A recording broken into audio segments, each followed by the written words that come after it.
Ẹ kú dédé àsìkò yín gbogbo ibi tí ẹ ti ń gbọ́ mi. Ẹ jẹ́ kí a gbàdúrà. Bàbá wa àti Ọlọ́run wa, a dúpẹ́ fún àánú àti oore ọ̀fẹ́ tí a rí gbà. A dúpẹ́ fún ìwà láàyè tí ẹ mú wa wà láàyè, mú wa wà láàyè tí ó dára.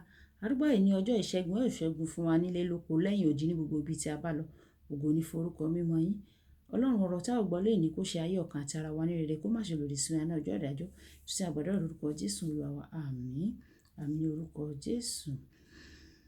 Ìwé ọ̀run ṣíṣí tí a ti ọwọ́ olùṣọ́ àgùntàn Enoch Adeboye kọ. Ní ọjọ́ ìṣẹ́gun ọjọ́ 23 oṣù karùn-ún, àkòrí tí a ó gbéyẹ̀wò sọ wípé ìbẹ̀rù Ọlọ́run. Ìbẹ̀rù Ọlọ́run. Àkọ́sórí ni a mú nínú ìwé Òwe orí 14 ẹsẹ̀ 27 tí ó kà báyìí pé ìbẹ̀rù Olúwa ni orísun ìyè láti kúrò nínú ìkẹkùn ikú. Ìbẹ̀rù Olúwa ni orísun ìyè láti kúrò nínú ìkẹkùn ikú.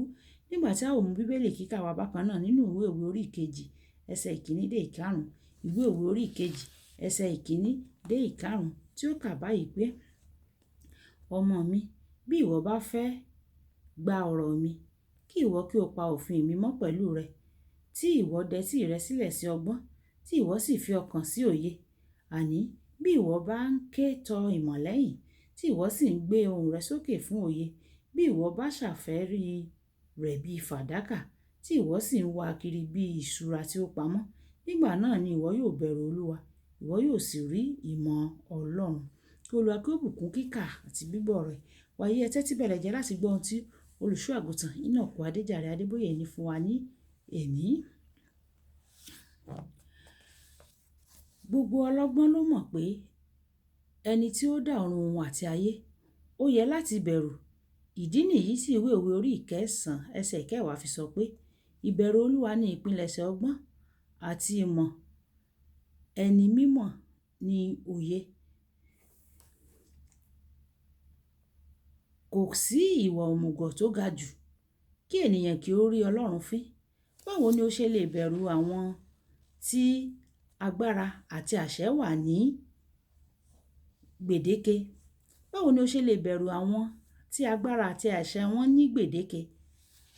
Lẹ́yìn náà kí o má ní ìbẹ̀rù fún ẹni tí ó lè ṣe bí ó ti wù, tí kò sì sí ẹni tí ó lè béèrè lọ́wọ́ rẹ̀. Ìwé Dáníẹ́lì orí 4 ẹsẹ̀ 35. Bí o bá lè bẹ̀rù àwọn tí ó lè pa ara rẹ̀, báwo wá ni ẹni tí ó lè pa ara rẹ̀ àti ẹ̀mí rẹ̀ tí ó lè parun sí ọ̀run àpáàdì? Ìwé Mátíù orí 10 ẹsẹ̀ 28. A kò gbọ́dọ̀ fi Ọlọ́run ṣeré o. Mo mọ̀ pé àwọn ènìyàn kan wà tí yóò sọ fún ọ pé kò yẹ kí o bẹ̀rù Ọlọ́run, ṣùgbọ́n kí o fi ọ̀wọ̀ fún un.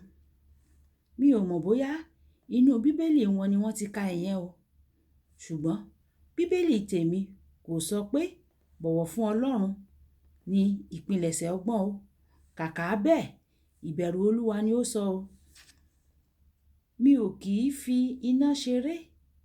Èmi ò kì í fi iná ṣeré kéré rárá. Bí ó ti wù kí òtútù mú mi tó, èmi ò kì í fi ọwọ́ mi sínú rẹ̀, nítorí mo bẹ̀rù rẹ̀. Olúwa wa, iná ajónirun ni o. Ìwé Hébérù orí 12 ẹsẹ̀ 29. Nítorí náà kì í ṣe kí o bọ̀wọ̀ fún un nìkan, ṣùgbọ́n bẹ̀rù rẹ̀ pẹ̀lú. Kódà ajá dìgbòlugi, ó dá iná mọ̀ nígbà tí ó bá rí, kì í fi í ṣeré o. Bí o bá bẹ̀rù Ọlọ́run, o ò lè ṣe ibi. Ohun ìyàlẹ́nu ni pé yálà o bẹ̀rù iná tàbí o kò bẹ̀rù rẹ̀, bí o bá fi ọwọ́ kan iná, yóò jó ọ o. Bí látàrí pé o bẹ̀rù Ọlọ́run, o tẹ̀síwájú láti má dẹ́ṣẹ̀, àsìkò lè kún fún ọ. Bí látàrí pé ìwọ kò bẹ̀rù Ọlọ́run, o wá tẹ̀síwájú láti máa dẹ́ṣẹ̀ wàyí, àsìkò yóò tó fún ọ tí àwọn àtúbọ̀tán yóò bẹ̀rẹ̀ sí ní dé o. Ènìyàn lè jẹ ìgbádùn gbogbo afẹ́ ayé yìí, ó sì tún lè gbajúgbajà fún pé ó jẹ́ ẹlẹ́ṣẹ̀ ńlá, Ṣùgbọ́n àsìkò kan ń bọ̀ nígbà tí ẹni náà yóò fi ayé yìí sílẹ̀. Lẹ́yìn náà yóò kọjá sínú ìdájọ́ Ọlọ́run, èyí tó yọrí sí ìparun ayérayé fún irú ẹni bẹ́ẹ̀. Olùfẹ́, ó sàn láti bẹ̀rù Ọlọ́run o. Gbé ayé mímọ́ kí o sì gba ìyè ayérayé ju kí o má ka Ọlọ́run sí nínú ayé yìí kí o sì lo ayérayé rẹ nínú adágún iná.